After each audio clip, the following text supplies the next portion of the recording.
That's for me. There's certainly a sense that Fergie liked to have fun, she liked to sort of play jokes, but actually it began to wear rather thin. She's like a sort of steamroller that just keeps going. And her other half, Prince Andrew, the Queen's second son, and by all accounts, her favourite. He was the pin-up boy, if you like, of the royal family. He's the one who got the looks, and he was a good-looking young man. Together, they make up the most controversial couple in the royal family. High-profile problems have plagued them. I can't think of a worse thing than coming down to breakfast and find photographs of having your toes sucked seen by your family. Prince Philip was apoplectic and swore that she must never step across the threshold of Balmoral again. They've reeled from one disaster to the next. They're in a bubble. They've both had so much controversy. It's them against the world. So why has it gone so wrong for the royal couple? Is it about craving attention? At last, I have the turn to talk. All these men around here. Or are they just out of touch? Well, I have to ask the question, what is a reasonable lifestyle? One of Andrew's biggest failings is his singular lack of judgment, and that's bound up in a sense of entitlement and arrogance that he's always had, frankly. Tonight, this is the incredible story of how together Andrew and Fergie have lurched from one scandal to another. This case with Epstein is so serious. This is so much more serious than Randy Andy, Air Miles Andy. And how throughout it all, they've managed to maintain the closest bond. In a way, she's his wife in everything but name. We go behind the scenes to reveal just why they've made so many mistakes. Andy and Fergie go in a little bit head first, and where you or I might think, that's not a good idea, it just doesn't occur to them. In 1986, Britain enjoyed a royal romance. 26-year-old commoner Sarah Ferguson got engaged to Prince Andrew. The polished performance followed hard on the heels of the appearance of a palace official with the universally expected announcement of their engagement mid-morning. It generated intense excitement. Are you jealous of Sarah Ferguson? Yes! Very! Yes! She's absolutely gorgeous. I only wish I was 60 years younger and didn't stand a chance. Inside, the royal couple was showing off the ring. Could I ask you then, Miss Ferguson, do you remember what he said? Absolutely. But I'm not telling you. What went awry with that dashing young couple? And what led to the downfall of the Duke and Duchess?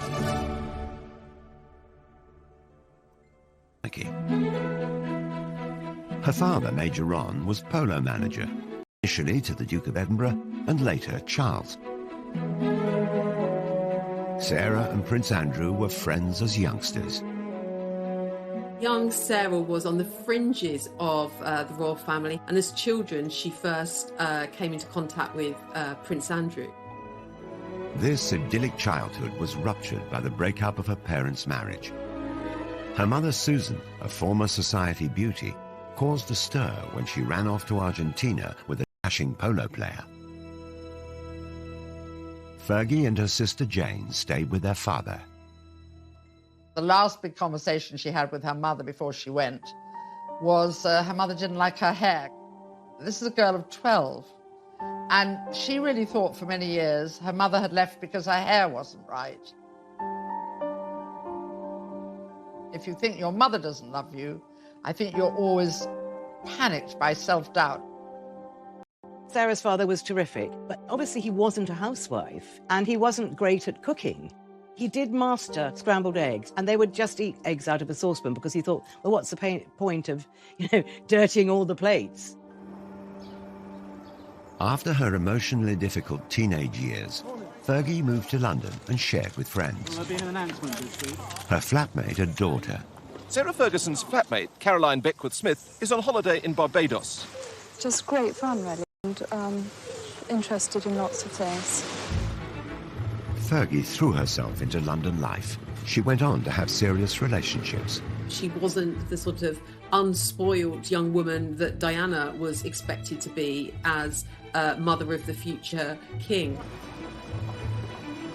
As Ron Ferguson famously said, of course she's got a past. She's 25, 26 years old.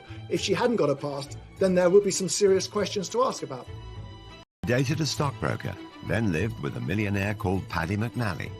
She enjoyed the jet-set lifestyle in his chalet in Switzerland. She and McNally, who was a widower with 2 young sons, fell in love, and they had a fairly lengthy romance. But McNally was much older, almost 20 years older than Sarah. He was very rich. Fergie likes very rich men and was living a good lifestyle. But I don't believe for a moment there was any question of McNally proposing to Fergie. The romance and lifestyle came to an end. But in 1985, she found her prince. Although Fergie and Andrew had crossed paths in childhood, they'd had very different upbringings. Well, Andrew has a unique place in royals of Queen Victoria's reign. She and Andrew had a very close relationship. He's constantly described as the Queen's favourite son. They are extremely close, and in a way closer than Charles and Anne ever were. He was spoilt, and Andrew was pretty assured of himself. He knew what he wanted, and he made sure that he got it. He had the looks, he had the physique, and you either liked him or you didn't like him. I think a lot of people didn't like him. If some of his fellow pupils didn't like him, the same couldn't be said of women. Prince Andrew had already been christened with a number of nicknames regarding his life. Randy Andy is the best known. The Prince has a practiced eye for the ladies, and his romantic adventures have been well publicised. The gossip columns make no mention of a serious romance at the moment, possibly because the list of temporary romances is so long. Andrew had served as a Navy helicopter pilot during the Falklands War, then later moved to HMS Brazen. His helicopter is a Lynx, which he's nicknamed the Hussy, as in the Brazen Hussy. He was one of the country's most eligible bachelors. Here was our hero wartime prince who came back from the Falklands, dashing and handsome with a rose clenched between his teeth. He was incredibly good-looking in his youth, and he was very popular with women, and he had an eye for women. The organisers of the sports display hadn't forgotten the prince's reputation with the girls. 12 of the most shapely danced before him, and the prince's face said the rest. Prince Andrew had had a rather checkered love life. He'd been in a relationship for a long time with Ku Stark, the American actress. Ku was an absolutely beautiful young woman, very much in love with Andrew, but she wasn't going to fit the bill for a royal bride. Although there had been rumours of marriage, the couple split. He was 26, he was at an age where the Queen really wanted to see him start thinking about settling down, and Sarah came into his life at just the right time. In 1985, Fergie appeared on the dashing prince's horizon, and the matchmaker was none other than Princess Diana. Diana and Fergie had met when they were younger, and Diana actually wanted Fergie to be her lady-in-waiting, but she was turned down, as she said, by the men in grey. So Diana thought, OK, I will get my own back. Ascot was coming around. Diana suggested that Fergie join the royal party, and Andrew met her, and they clicked right away. It was a fast match, a pretty quick romance. It was clear they would not be a traditional royal couple. Sarah and Andrew fed each other what the Queen and other members of the royal family made of it, but it was something that they plainly both remembered because it was brought up in their engagement interview some nine months later. We were made to sit next door to each other at lunch at Ascot. Yes, and you made me eat chocolate profiteroles, which I didn't want to eat at all. I then didn't have him, so I got hit. Then Very it started hard. from there. I think that's probably where it... I was meant to be on a diet. They were both keen to set the date for a royal wedding. I would very much like it to be in the summer. And so would Sarah. Sarah more so. Because I think that... Get on with it. Get on with it and get it out of the way. She was often contrasted with Diana, and in those early days, Sarah came out of the contrast rather well, because Diana was seen as rather pale and wilting, you know, this delicate flower, whereas Fergie was robust like the wife of Bath. How did they look to you on TV? Oh, smashing. Really relaxed. I think they did really well. I hope it goes as well as they did for Di and Charles. Sarah Ferguson was going to be a Navy wife, and as she was from a military family background, it seemed a perfect match. The Queen approved of her favourite son's choice of bride. Westminster Abbey, the focus attention tomorrow, and where today the more intrepid spectators have already staked out their patches to get a good view. On a hot July day in 1986, the country celebrated.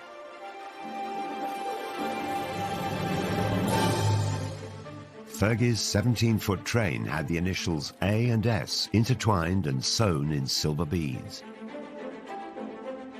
Everybody thought it was stunningly beautiful, and as she always said, I walked in as a commoner and I walked out as a duchess. A bit of a fairy tale, that, wasn't it? I mean, it's Cinderella, you know. At this precise moment, Sarah Ferguson became Duchess of York. They come out of signing the registry and a royal bride and groom curtsy to Her Majesty the Queen. A lot of brides have been quite sombre at that moment. Fergie's giving a big smile to the Queen, and the Queen, I think, is smiling right back. So there's that feeling this is going to be fun. Even on her big day, it was clear that the new bride was going to create waves. Sarah later revealed that she'd been asked not to kiss Andrew on the balcony at Buckingham Palace, and I think perhaps in a hint of her rebellious nature, Sarah's attitude was, well, here I am, hundreds of thousands of people in front of us here. I've got my prince, I'm going to kiss him. And she did. Others were not as impressed by the displays of exuberance. I was commentating at the time at the wedding, and when they went behind the altar screen to go and sign the registry, they were larking about a bit, and I said to my co-commentator, that's a marriage that's not going to last. Press and public adored the new, fun, unfussy couple, especially the all-action Duchess. I think that their brand and their image was really positive. Creating a positive impression enables you to kind of influence and effectively manage your reputation. The newest arrival typifies the greater freedom of the young royals, becoming the first royal duchess to get a pilot's license, complete with very un-Biggles-style hair grips. I was absolutely in love with Sarah Ferguson as a wee girl. I thought she was just so refreshing. I think they had this amazing honeymoon period. They really were the golden couple, and she was really seen as a genuine breath of fresh air. The Yorks weren't just a hit at home. The following year, the couple embarked on a 25-day tour of Canada. Their tour of Canada went extremely well. There were tens of thousands of people pouring out wherever they went. They wanted to see the new bride, they wanted to see the new bridegroom. It was a terrific tour, that tour to Canada, 1987. I was on it, actually, and it was a great privilege to be there. They were hugely popular.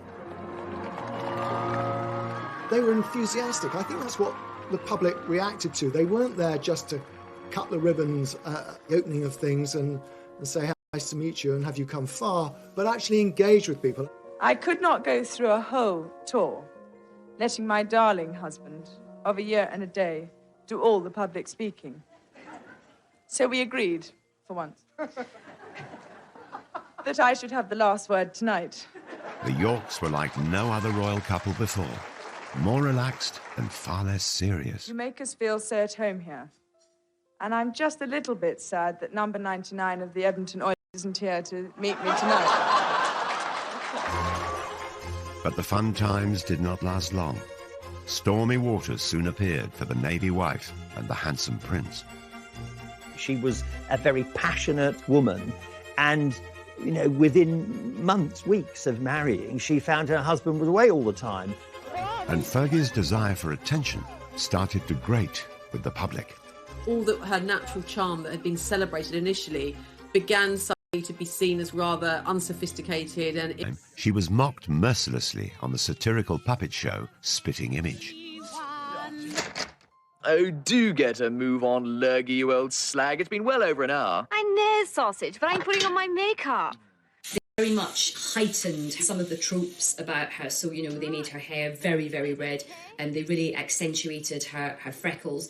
And they also, rather cruelly, made a big issue about her weight. Get your royal T-shirts here. 4 sizes, small, medium, large and Fergie. If you're Sarah Ferguson watching that, you are going to feel a sting of pain. Come on, then. Come on, let's. The Duchess was struggling to adjust to her new royal life. She was vulnerable, and it didn't help that there were cruel comparisons in the press to her elegant and beautiful sister-in-law, Diana.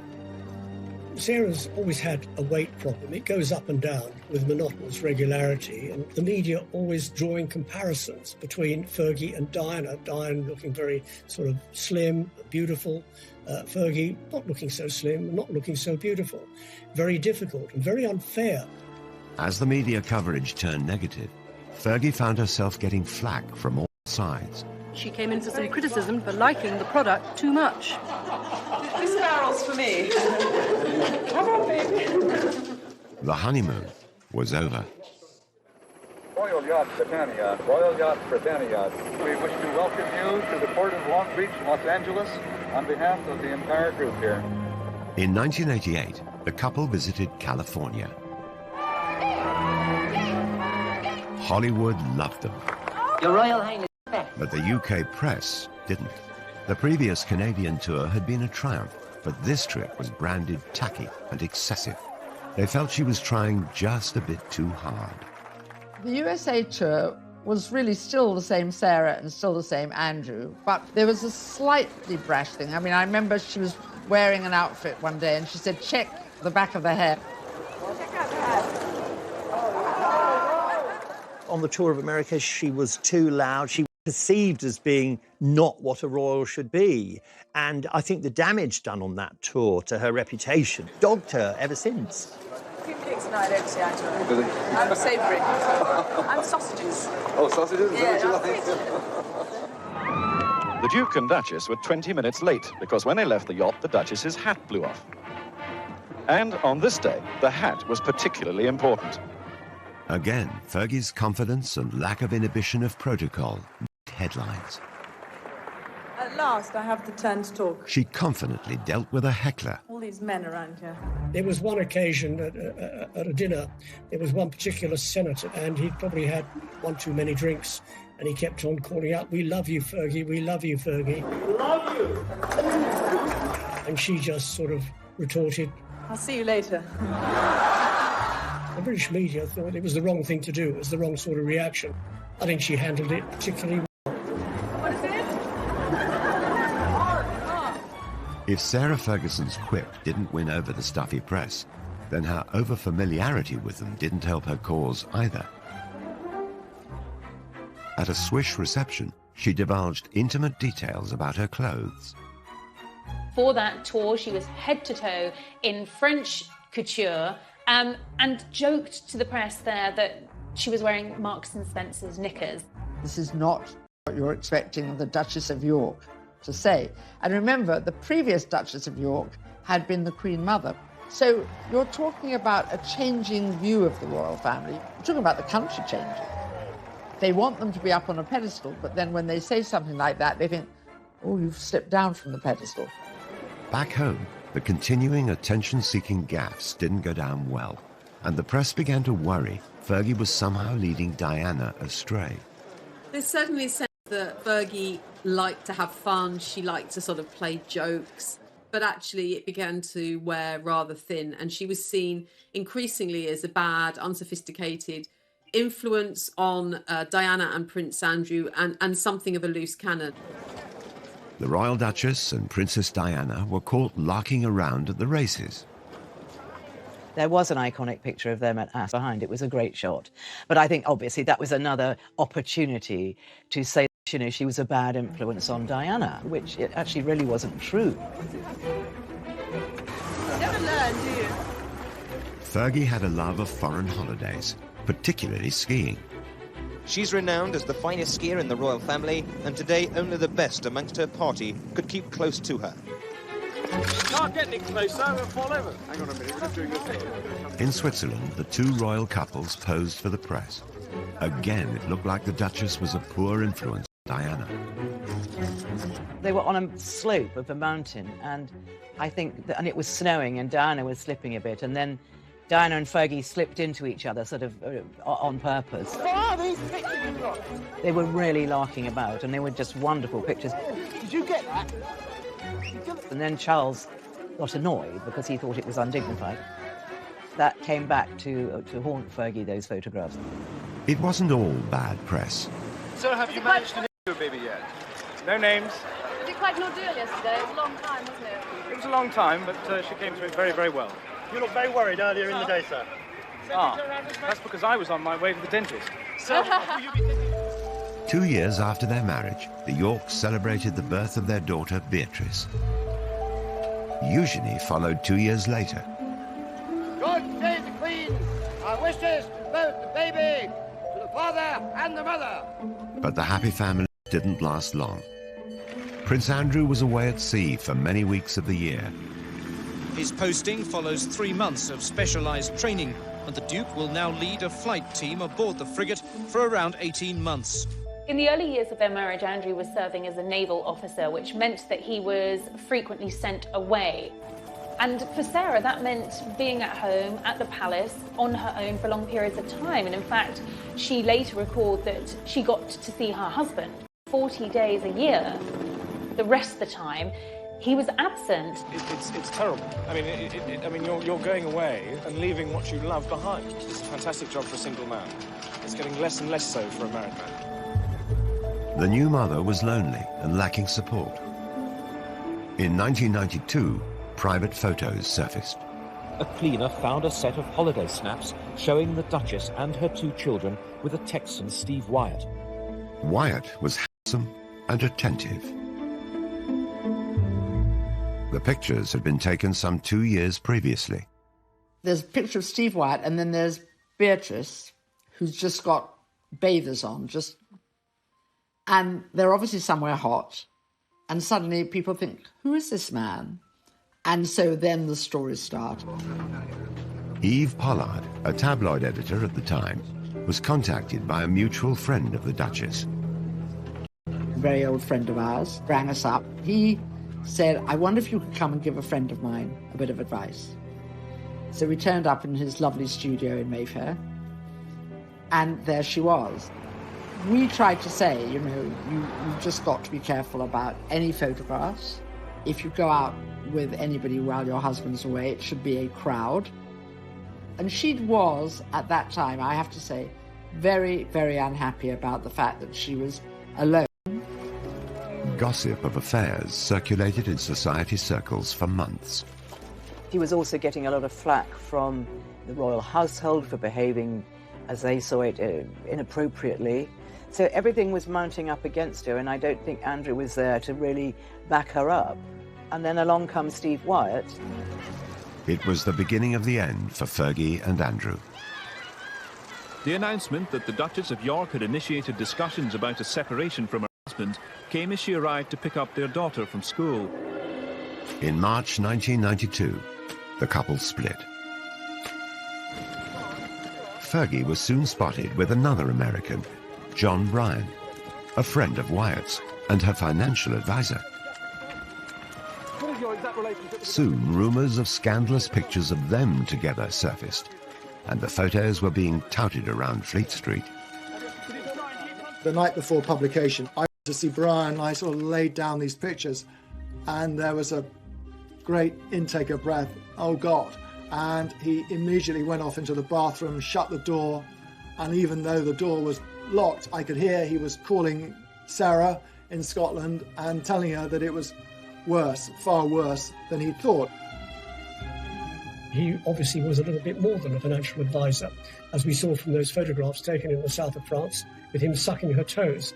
Whether he was looking at her toes as a new form of abacus or calculator remains to be seen. But it was the sort of nail in the coffin when it came to Fergie and Andrew's marriage.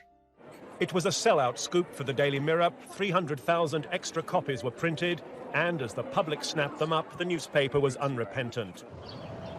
Unfortunately for Sarah Ferguson, she was staying with her in-laws at Balmoral. The papers were all laid out for breakfast. Sarah took one look around the dining room and thought, no, but for the grace of God, go the lot of you. I'm going. So she went back upstairs.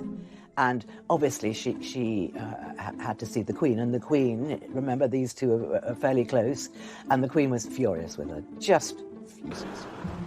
She fled the castle and the press. No longer the luxury or privilege of an aircraft of the Queen's flight, for the Duchess just an ordinary scheduled flight to Heathrow. It spelled the end of Fergie's life as a royal, and that was absolutely devastating for her. It was never how she had expected things to turn out. The most important thing for me at the moment is to keep a low profile, work hard, and make sure that I continue to find cures and to help people as much as possible. With no wealthy husband, how was she going to live? The debt soon racked up.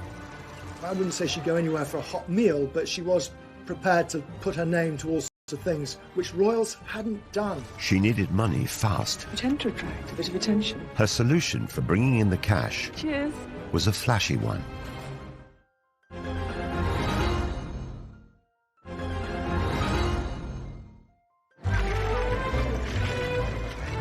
The Duke and Duchess of York announced their divorce in May 1996. By August that year, Sarah Ferguson was no longer able to use the title Her Royal Highness.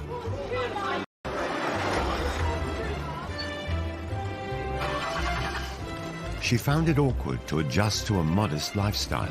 Living beyond her means quickly got her into financial difficulty. You know, she's cast out of the royal family.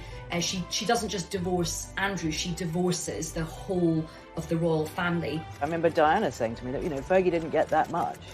You know, she really didn't. And that's why she had to work so hard. And she had to keep coming up with new ideas. In typical fashion, she made light of the negative press. It really bugs me that every day I have to read that I'm a millionaire 3 times over. God, I tell you. When her marriage broke down, her overdraft was said to have been £200,000, allegedly paid off under a separation settlement, which also involved Prince Andrew taking financial responsibility for their children, Beatrice and Eugenie. The news reports varied. At first, she said the royals gave her no financial support at all. Then she admitted to receiving £15,000 a year. It was then reported that the divorce settlement from Prince Andrew was worth several £1 million. Later, it seemed to emerge that actually she had a settlement around sort of £3 million. So I think it's likely that the divorce settlement was much more favourable than perhaps Fergie initially suggested.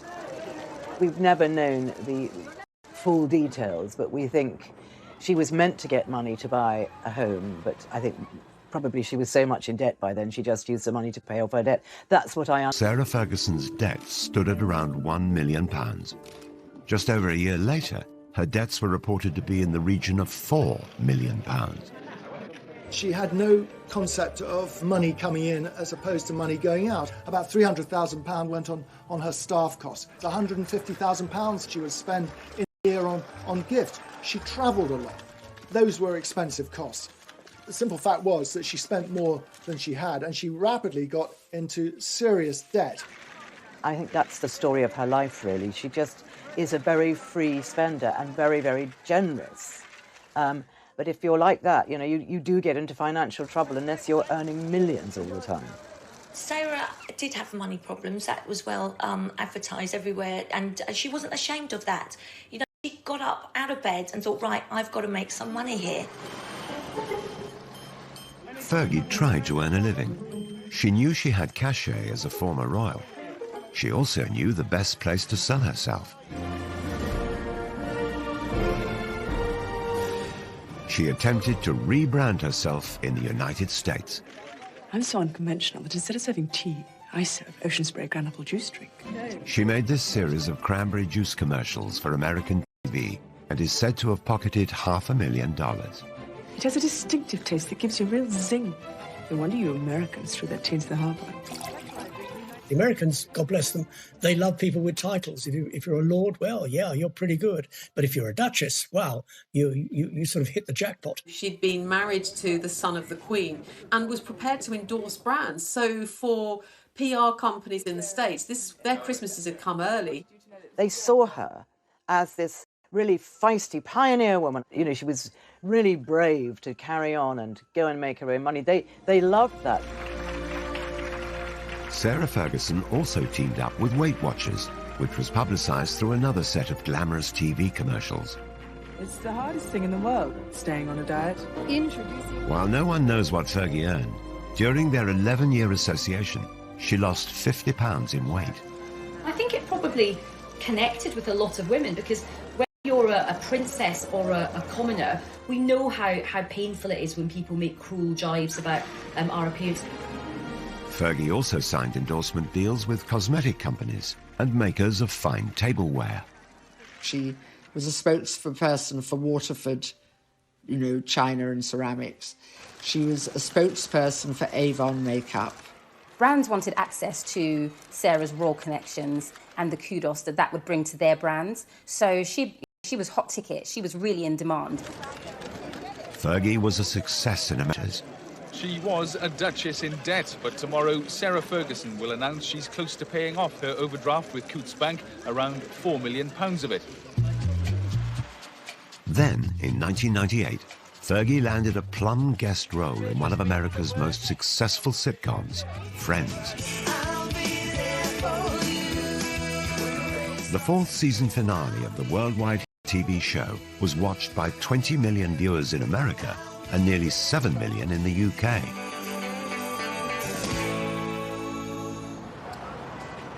Filming brought the Friends cast to London for a major wedding storyline.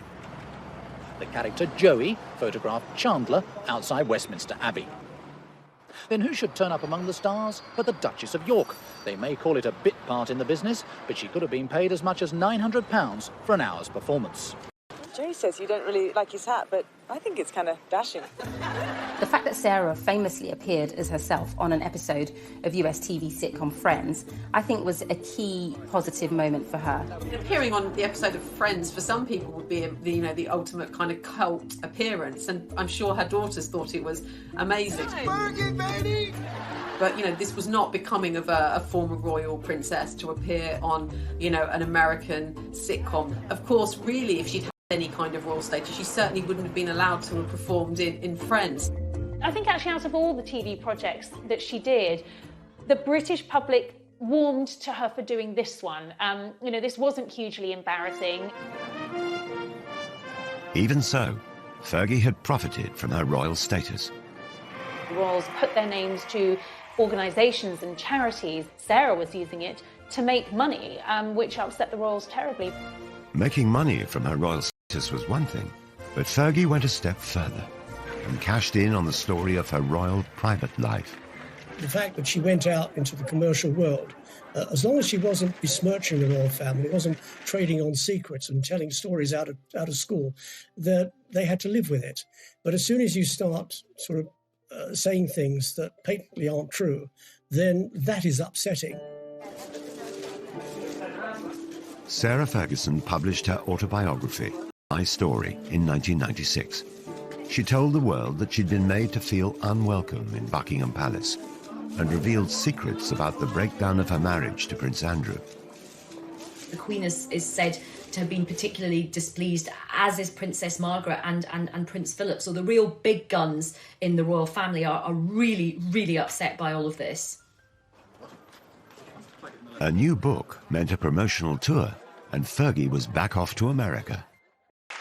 You're sitting in the palace, and you felt a sense of hatred for yourself. That doesn't compute in our Princess Cinderella Duchess mind. You understand? Okay, so that is the fairy tale. That is the fairy tale. But then comes the realism that you actually you didn't marry to get the fairy tale. You married a man. You fell in love and you married the man, and then you've got to come to terms with the fairy tale. Now, there was a certain amount of sympathy for her in the United States. Poor Fergie, whinging about how she was badly treated at Buckingham Palace, which is a bit rich, but Buckingham Palace weren't going to react to that.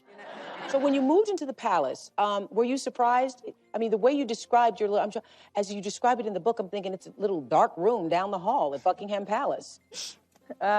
Yes, it's on the second floor. It's all burgundy and very dark. And the light bulbs are only 30 amps, so they don't put any light. Not only was she cashing in on her own royal status, she was lifting the lid on being inside the royal family, letting the public in, and that's a big no-no.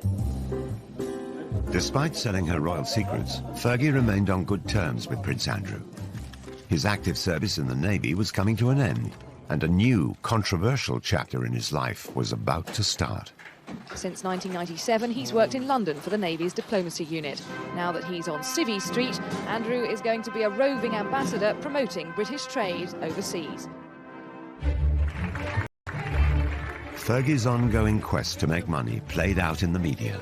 But there were more PR disasters on the horizon, and this time, a scandal of epic proportions. She'd done something very, very stupid. I think she really had to lay her soul bare in order to sort of exonerate herself from what she'd done.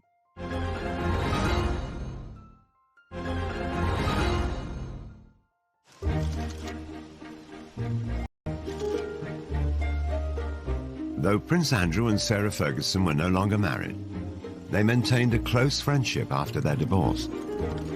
They always stayed friends, which is, I know people don't get it and say, how is this? This is very unusual, and it is rare, but it's a very special relationship, and they get on extraordinarily well. They have the same sense of humour. In 2008, Fergie moved in to share Andrew's home, the Royal Lodge in Windsor. Their friendship has intrigued royal watchers. They're the couple who, you know, they might not have the label of being husband and wife, but they're definitely kind of soulmates, I think. Soulmates, whose friendship brought its own problems. The next disaster to hit would rock not only Andrew and Fergie, but the whole royal family. He kept saying he wanted to meet Prince Andrew, and he would pay her $500,000 if she could fix that. Posing as an Arab businessman, Mahmoud had played out hundreds of undercover stings on high-profile personalities since the early 90s. Victims were cajoled into making embarrassing confessions or trading illegal substances. The fake sheikh operations were often criticized as entrapment. He would do these meetings at the Savoy, the Dorchester, all these glitzy places, and, you know, so many celebrities and other royals got stung by him. Fergie was likely targeted because of her well-publicized money problems and her friendship with her ex-husband. By 2010, Prince Andrew had retired from his successful naval career and had a new role as a special trade envoy for Britain. Okay, of course. So you 500,000 in. Yeah, but that's in wire transfer. That has to be wire transfer, I mean, obviously. The News of the World set up a sting to secretly record Fergie. Despite the grainy and low-quality footage, she can be heard offering access to Prince Andrew. £500,000 when you can, to me, open doors. New Prince Andrew? Yeah. Is that a deal? Yeah. What she was proposing and what she was saying she could do, and using Prince Andrew basically to shake down some money from a man who she thought was a very rich foreign investor, but in fact was an undercover journalist.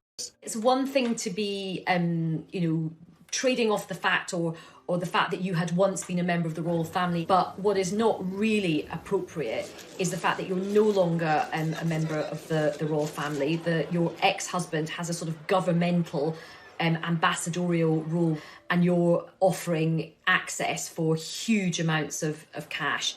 Prince Andrew knew absolutely nothing about what was going on. This is something that Fergie had arranged all by herself and was going to present it as a fait accompli. But, you don't sell a member of the royal family for cash. But the fake sheikh had caught far worse on camera. After agreeing she would be paid a £500,000 fee by wire transfer, Fergie was seen accepting a cash deposit of just under £30,000. She left the ill-fated rendezvous with the suitcase containing the cash. She'll give it back, but her reputation is in tatters. When you looked at it, she was obviously distressed, she was smoking, she was drinking, and he was there with this sort of suitcase of money. I think out of all of the embarrassing deals, this was the most serious. Andrew had no option but to completely distance himself from this. It was very embarrassing for the royal family. In 2016, the fake sheikh was himself exposed as a law for evidence. Did you lie to get a front-page headline? What do you say to that, Mr. Mahmood? What's your reaction? Mahmoud was convicted and sentenced to 15 months in prison. But his sting on Fergie had done its damage. She apologised to the Queen, she apologised to Prince Andrew, and she's got this extraordinary ability to bounce back. And she did bounce back. Prince Andrew stood by her. And it was Andrew who sort of came to the rescue and set up a programme whereby Fergie could repay some of the debts. And that's how Fergie got through that episode. Fergie made a public apology. Fergie had to try and defend herself, and in typical Fergie fashion, she went onto the networks to do it. She went onto the Oprah Winfrey Show and reflected with Oprah on what had happened. They watched a playback of the entire Fake Shake video before Fergie made dramatic revelations about her state of mind. Because I was in the gutter at that moment, so I know exactly. I'm very aware of the fact that I'd been drinking, that I was not in my right place. People love Oprah, and I believe that by speaking to Oprah, Sarah felt that it could have a positive impact on her. She really had to lay her soul bare in order to sort of exonerate herself from what she'd done.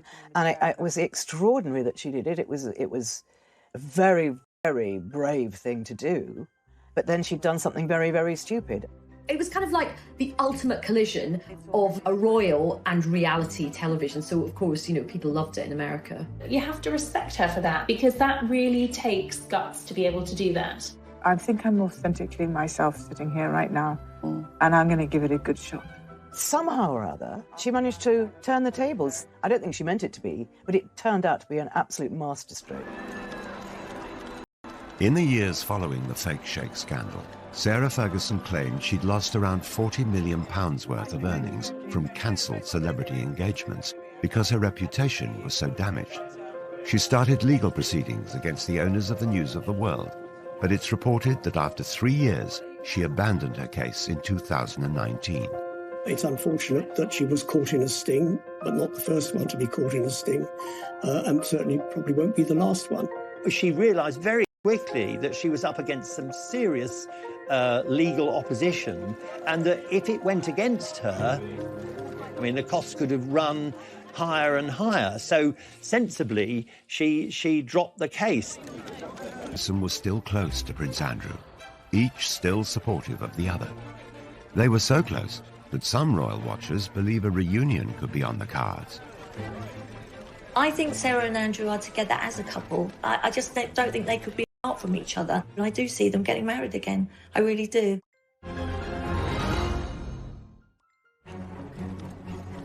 Disaster after disaster. But remarkably, Andrew and Fergie remained close. It has to be the most extraordinary relationship that there's ever been of a member of the royal family. Andrew and Sarah married in 1986, split up in 1992, were divorced in 1996, and yet have remained together happily ever after. Sarah refers to Andrew as her bestest friend, her knight in shining armour. Andrew and I speak every day, and it's very important that we do keep that huge friendship. They may have divorced 24 years ago, but the pair still live together. They have their holidays together. They have a home they bought together in Switzerland, a skiing lodge. And in fact, they now spend most of their time together. It is interesting that neither of them have really found anyone else since their divorce. And I think even though they're not formally married, I think they kind of are together, like in an emotional sense. Their intertwined lives have raised many questions about their relationship. There are constant rumours and endless speculation about the possibility of them one day remarrying. And I think largely fueled by the pair of them speaking so openly and fondly about each other. No, we're not married, and, we're very happy with the way things are. Nothing going on there? Carl? I don't know. No, I mean, as people if. have needs. Really? I think Sarah and Andrew are together as a couple. And I do see them getting married again. I really do. But Fergie has repeatedly embarrassed the royal family. So could she ever be accepted back? Fergie did upset a lot of people. Chiefly among them, I would say, Prince Philip. Nothing would ever happen while the Duke of Edinburgh is still alive. Such is the grudge that he still bears against Sarah. Fergie may never be able to win over her former father-in-law, but it does appear that the Queen is slowly welcoming Fergie back into the royal fold. Queen still has a soft spot for Fergie, and very occasionally Fergie's invited up to Balmoral. After the Duchess was excluded from William and Kate's wedding, a sign of acceptance was the invitation to Harry and Meghan's. She was ousted for a long time, and I think she found that very sad. Regardless of their marital status, the Yorks continue to present themselves as a family unit. The Prince, Fergie, and the two princesses, and all four attract ridicule. How do I look? Like a puppet of the bourgeois oppressors? Perfect. See you later. I mean, Beatrice's hat, which was unusual, was compared from everything from a loo seat to a pretzel. Just like her mother, Beatrice shrugged off the ridicule and put the hat up for auction, raising £81,000 for charity. It's also been noted that the princesses have inherited their parents' love of the high life. Beatrice and usually seem to spend an awful lot of time travelling at someone else's expense. Usually it often involves private planes or luxury boats. But they do both now have full-time jobs. Beatrice is a vice president for a software company in the States, and usually has a senior position at an art gallery in Mayfair. They want to work. They don't want to be accused of being lazy or leeching off the taxpayer. Fergie and her daughters sought the attention. Prince Andrew, on the other hand, had grown up to simply expect it. He was a prince and wanted to be treated like one. On leaving the Navy in 2001, Prince Andrew took on a new role. He was given a pretty plum role. He was made a special representative for trade and investment, which essentially saw him travelling around the world representing Britain. At the beginning, it was all going very, very well. And people were quite interested all over the world, meeting the Queen's son. Where he fell down is that at the end of the day, when work was over, he went off to play. But you don't play at the taxpayer's expense. It was noted that his trips abroad, supposedly on government business, seemed to go via ski slopes, top golf courses, and other exotic locations. He wasn't called Air Miles Andy for nothing. You know, this is the man who saw fit to take a helicopter ride from Windsor to Kent to play golf at a cost of £5,000 to the taxpayers. The Duke's travel expenses were £4 million during his decade in the role, and his security costs another £10 million. What is an extravagant lifestyle? Travelling by private jet, using helicopters when you could take a train. But it is again, it is the maximisation of my time for the best value for money, and that's the way that... Terrible publicity for the Yorks. Once again, they appeared to shame the royal family. He can't sort of, like his wife, he can't step outside himself and say, how does this look? It did seem to become a little convoluted between what was for Britain and what was for Andrew. Prince Andrew was plagued with controversy. In 2007, the Duke and Duchess of York's marital home, Sunninghill Park, was sold. It had been a gift from the Queen, and the unusual circumstances surrounding the sale prompted further criticism about Andrew's business dealings. When their marriage broke down and it came to selling the house, it took a long, long time, and Andrew was desperate to sell it because he needed the money. I think it had been on the market for several years. Quite remarkably, he managed to sell it to a Kazakh billionaire who not only bought it, but bought it for £3 million over the asking price. The buyer was the son-in-law of the former Kazakh president. He paid £15 million for the property, despite then apparently leaving it empty for 8 years. Not a brick of it remains to this day. It was bulldozed to the ground. It was later reported that Andrew had tried to help the Kazakh oligarch become a client of Coutts, the bank used by the royal family. And the controversy kept on coming. It appeared that the prince simply didn't care what people thought. From his meetings with Colonel Gaddafi's son, to holidays with a convicted Libyan gun smuggler. He seems to delight in these relationships, and it's said it's because he's very much drawn to power and wealth. But one of Andrew's friendships would prove more damaging than them all. I mean, this is so much more serious than Randy Andy, Air Miles Andy. And this is a criminal case.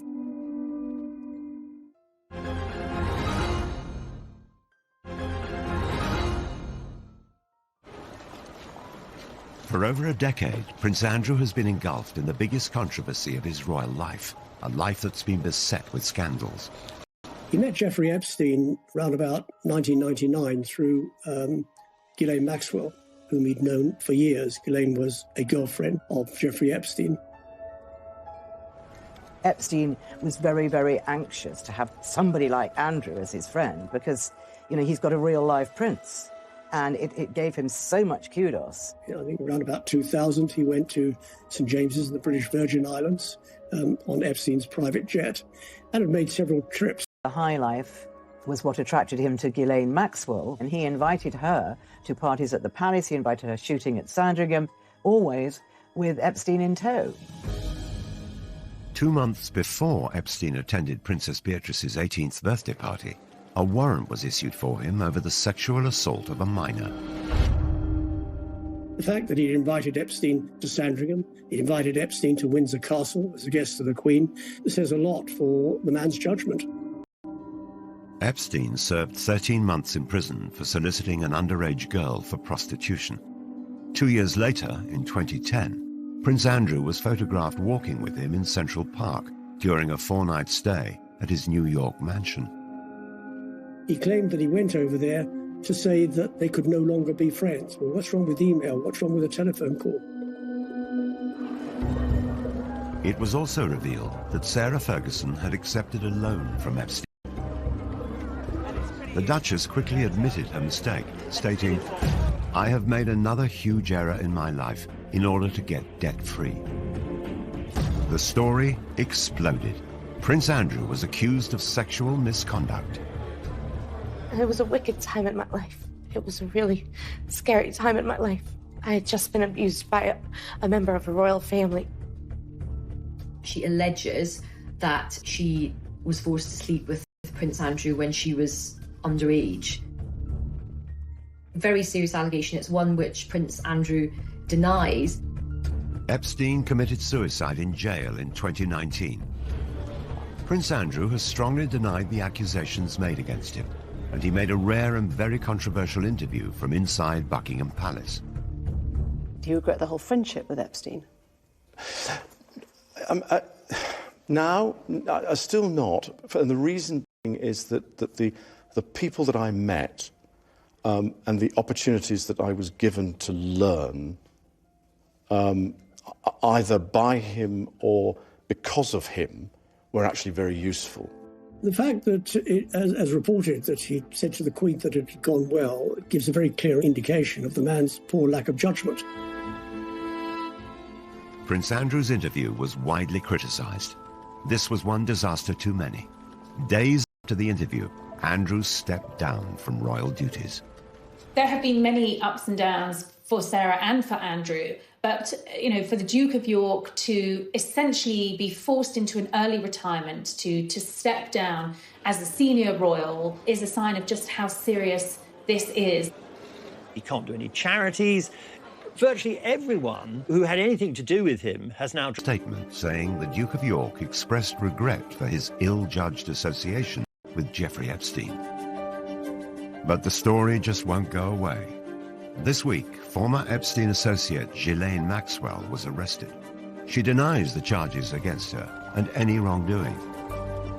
American authorities have made a formal request for Prince Andrew to speak to them as part of their inquiries. They claim previous requests for help have been repeatedly declined, whilst Andrew's lawyers say his offers of help were effectively rejected. There are clearly questions that need to be answered, and you know, we have yet to see whether the Duke is going to cooperate. There are precious few people standing by him, I have to say. As time goes on, more and more of Andrew's support has sort of melted away. But there is one solid support, and it's Sarah. Sarah Ferguson has defended her ex-husband in television interviews, newspaper articles, and on her social media. It is just shockingly accusatory lies, which I won't stand by and let anybody believe, or I just have to shut it down right now. She knows she's going to get a lot of criticism for standing by Andrew at the moment, but that's what she does. She's so loyal, and she'll do anything to protect her family. Andrew stood by Sarah when she was in trouble. He was remarkably patient, and she is now standing by him. I think they're in a bubble. I think they've both had so much controversy. It's them against the world. When you grow up in the royal family, especially Andrew, who was spoiled by his mother, Charles is much more sensitive, much more aware and worried about how he appears to the public. Andrew was cosseted. He was the favourite son, and the Queen brought him up to think he could do no wrong. Surrounded by controversy, the future of the couple is uncertain. One of the side effects of Andrew's standing down from royal life is that he instantly lost a means of earning a living. And all the indications are he will never come back as a working royal. But if anyone can bounce back, it's surely Fergie. Again and again, she's experienced humiliation. The one thing that Sarah won't lose is that capacity to surprise all of us. She has done some really impressive charity work, and her children's books have done well. She's trying to forge out a new career in the film industry. I would say never with Sarah. Every day I'm going to do story time with Fergie and friends. Fergie now has another project. She's been reading stories for children online during the coronavirus lockdown. Let's get a bit of magic going here, shall we? She's being really personable. For Andrew, his future might rest more on his ex-wife than he could ever have imagined. Only recently there was a picture on social media of himself and Fergie packing together lunches to deliver to local nurses and stuff. So he's trying to do some good. But again, whatever you put up in this situation is ridiculed. Will it ever be possible for Fergie and Andrew to shake off the mistakes of their past?